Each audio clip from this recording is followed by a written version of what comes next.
할렐루야. 하나님의 은혜가 여러분들과 함께 하시기를 예수님의 이름으로 축원합니다. 오늘 은혜 받을 말씀의 내용은 본문 예레미야서 7장 1절에서 7절까지의 말씀입니다. 제목은 건강한 하나님의 전입니다. 저는 은퇴 목사이지만 오늘도 유튜브를 통해 제가 전하는 말씀을 듣기를 원하는 자들이 있기에 그들 때문에 감사합니다. 오늘도 유튜브에 올릴 말씀을 묵상하며 자동차를 운전하며 목적지를 향하여 가는데 신호등 앞에 정지하는 순간 하나님께서는 말씀을 생각나게 하십니다. 오늘날 교회들의 현상과 목사의 관심이 어디에 있는가? 과연 하나님께서 기뻐하시는 일을 하고 있는가? 목사가 하는 일에 하나님의 마음은 합당할까? 여기에 머무르면서 예레미야에게 전한 내 말을 자세히 보라는 것입니다. 그리고 성도들의 아픔이 곧 나의 아픔이라는 것도 말하고 목자는 항상 양떼의 마음을 도와야 한다는 것입니다. 집에 돌아온 나는 예레미야서 7장 1절에서 7절의 본문을 읽게 됩니다. 거기에 보면 여호와의 전, 오늘날 교회지요. 여호와의 전이 어떤 곳이어야 하는가를 상세히 말씀하고 있습니다. 하나님께서 왜 이 말씀을 하셨는가를 묵상해 보면 예레미야 시대에도 교회가 그 사명을 감당하지 못하였기 때문에 하나님께서는 예레미야에게 이 말씀을 전하라고 하는 것입니다. 오늘날에도 교회들을 살펴보면 교회의 사명을 잘 감당하는 곳이 있는가 하면 그렇지 못한 교회가 있기에 오늘 이 말씀을 전하려고 하는 것이 아닌가 생각을 해봅니다. 주어진 본문을 가지고 몇 번의 설교를 해야 할지는 오직 하나님께 맡깁니다. 오늘 말씀은 교회가 사명을 감당하고 일에 좀 충실하자는 측면에서 함께 말씀을 나누고자 합니다. 건강한 교회로 성장하자면 첫째, 교회의 문은 항상 열려 있어야 합니다. 교회는 하나님의 집입니다. 그리고 하나님께서 주인이십니다.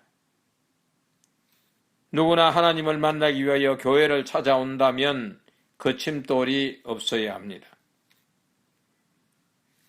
그런데 오늘날에는 많은 교회가 예배 시간 외에는 문이 잠겨 있는 것을 봅니다. 이것은 안타까운 일입니다. 항상 문이 열려 있어야 하는 교회가 문이 잠겨 있으니 말입니다. 성도가 하나님의 교회를 찾았을 때는 무언가 하나님과 상의하고 싶어서 찾아왔습니다. 그런데 문이 잠겨 있습니다. 허탕치고 돌아가는 성도들의 뒷모습을 생각해 본 적이 있습니까? 여러분들이 어떤 가정을 방문하려 갔다가 그 집에 문이 잠겨 있어 그냥 돌아왔다면 그때의 기분은 어떻습니까? 마음이 섭섭할 것입니다. 시간만 낭비했다는 마음이 생길 것입니다. 따라서 교회는 이런 자들을 위하여 항시 문이 열려 있어야 합니다. 교회가 문이 잠겨 있다는 말은 어느 말로도 변명이 되지 않습니다. 교회는 하나님의 집이라고 성경은 분명히 기록하고 있습니다. 두 번째, 교회의 말씀의 대언자는 목사님이십니다. 교회는 하나님의 말씀이 선포되는 곳입니다. 교회의 목사는 하나님의 말씀이 선포되기 이전에 하나님으로부터 말씀이 임해야 합니다. 그리고 임한 말씀을 선포하는 것입니다. 오늘 본문 1절에서도 여호와께로서 예레미야에게 말씀이 임하니라고 했습니다. 그리고 2절에서 너는 여호와의 집 문에 서서 이 말을 선포하여 이르기를이라고 기록하고 있습니다. 하나님으로부터 말씀을 듣고 그 말씀을 선포하는 목회자는 영적으로 건강한 목회자이십니다. 영적으로 건강한 목회자는 살아있을 때나 죽음 이후에도 많은 사람들로부터 존경을 받습니다. 그러나 어떤 목회자는 주일 선포되는 말씀이 하나님의 말씀을 대언하는지 신학교에서 이스라엘의 역사를 가르치고 있는지 분별이 가지를 않습니다. 그리고 어떤 경우에는 본문과는 상관없는 내용을 창세기에부터 요한계시록에까지 퍼즐을 맞추면서 사담을 보태어 예배를 끌어가고 있습니다. 이런 예배에 참여하고 나오면 마음이 무겁습니다. 설교가 선포되는 시간은 말씀이 살아있어 성도의 마음에 부딪힘이 있어야 합니다. 응고된 마음이 녹아야 하고 답답한 가슴이 열려야 하고 영적인 목마름이 해갈되어야 합니다. 이러한 부분은 마치 전기 마이너스 부분과 플러스 부분이 닿으면 스파크가 일어나듯 강단에서 선포되는 말씀이 성도의 메마른 가슴에 파장을 일으킨다면 그 시간이 하나님을 만나는 은혜의 시간이 되는 것입니다. 예레미야서 23장 29절에 보면 나 여호와가 말하노라 내 말이 불같지 아니하냐 반석을 쳐서 부스러뜨리는 방망이 같지 아니하냐라고 하였습니다. 예배 중에는 설교를 듣는 청중이 하나님의 말씀이 선포되고 아멘으로 그 말씀에 화답을 하자 방망이에 얻어맞은 것처럼 눈에 불이 번쩍하는 역사가 나타나야 합니다. 매번이 아니더라도 가끔은 그러해야 합니다. 그런데 주일날 설교가 마쳐지고 헌금이 드려지고 축도 시간이 지났는데도 마음에 잔잔한 파장이 없다면 목사는 말씀의 대언자로서 많은 시간을 하나님과 깊이 묵상의 시간을 투자해야 할 것입니다. 대언자는 자기의 말을 하는 것이 아닙니다. 하나님으로부터 받은 말씀을 그대로 전하는 것입니다. 세 번째는 교회의 목사는 진실해야 합니다. 오늘날 교회를 돌아보면 많은 교회들이 목사 중심적 교회로 나아가고 있습니다. 특히 독립교회로 남아있겠다는 교회들을 보면 그렇습니다. 교회는 하나님의 전임에도 불구하고 개인의 기업처럼 생각하여 특정인들의 손에서 좌지우지합니다. 슬픈 일이 아닐 수 없습니다.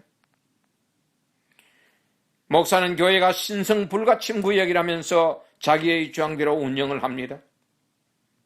남의 간섭받기를 싫어합니다.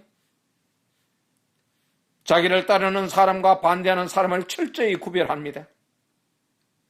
이런 경우는 목사가 개척한 교회일수록 더욱 심각합니다. 어떤 경우에는 교회를 대물림하다가 사회의 지탄을 받은 경우도 있습니다. 목사인 제가 왜 이러한 슬픈 모습을 선포해야 하는가, 해야 하는가 말아야 하는가 망설이기도 많이 하였습니다. 그러나 내 안에 성령님께서는 그러면 누가 하겠느냐는 것입니다. 많은 교회와 목사진들로부터 욕을 먹더라도 부끄러움은 덜 추어내자, 그리고 고침받자. 이렇게 하는 이유는 만약 그러한 교회가 있다면 지금이라도 회개하고 하나님께서 원하는 목회자로 돌아오게 하기 위함입니다. 목사에게 필요한 것은 교회의 정치가 아니라 하나님의 말씀이 임하도록 마음의 문을 열어놓고 낮은 자세로 임해야 합니다. 내가 낮아질 때 성도님들을 섬길 수 있습니다. 오늘 본문 3절에서는 너희 길과 행위를 바르게 하라고 하였습니다. 바르게 한다는 것은 진리대로 산다는 것을 말합니다. 목사 입에서 하나님의 말씀과 거짓이 함께 나온다면 지탄받을 일입니다. 목사는 어떤 경우에라도 삶이 하나님의 말씀 위에서 정직해야 합니다. 정직한 목사 밑에서 신앙생활을 하는 성도는 목사의 정직성을 닮아 살아갑니다. 한 사람의 성도를 하나님의 성품으로 양육하기란 쉬운 일이 아닙니다. 목사가 먼저 하나님의 온전하신 성품으로 살도록 애를 써야 합니다. 간혹 목사도 인간에게 실수를 할 수 있습니다. 그러나 그 실수를 감추지 마시고 스스로 진실하게 드러낼 때 용서가 되는 것입니다. 말씀을 마치겠습니다.